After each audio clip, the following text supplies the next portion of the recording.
first films of Cuban rebel leader Fidel Castro and his ragged force in their mountain stronghold, made shortly before fighting erupted in all 6 of Cuba's provinces. This is the band, numbered at about 1,000, that for 16 months has held out in the rugged Sierra Maestre Mountains near the island's eastern tip.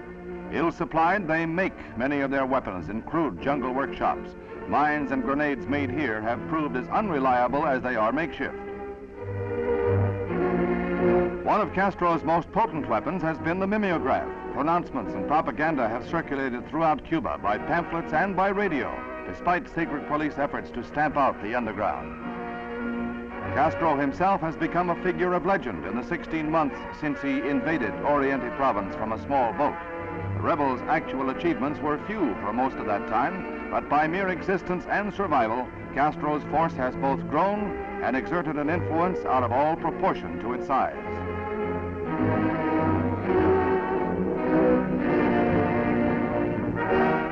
Castro's plan of action? To fight by any means until the Batista regime is toppled.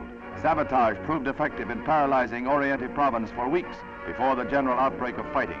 But Oriente is the province most remote from the heart of the country.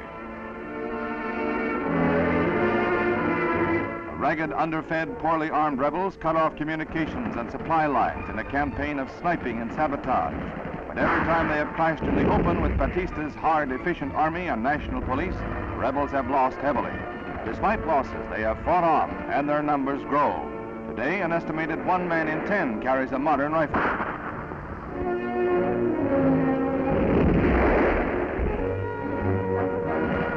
The United States has embargoed arms for both sides. Occasional shipments are smuggled through from rebel sympathizers. It is an unequal battle of idealists against tough professional forces. Says Castro, if I lose, I'll start over again. If Batista loses, he loses for good. Cuba's strongman, who appeared with his family at a press reception, seemed untroubled by Castro's mounting offensive.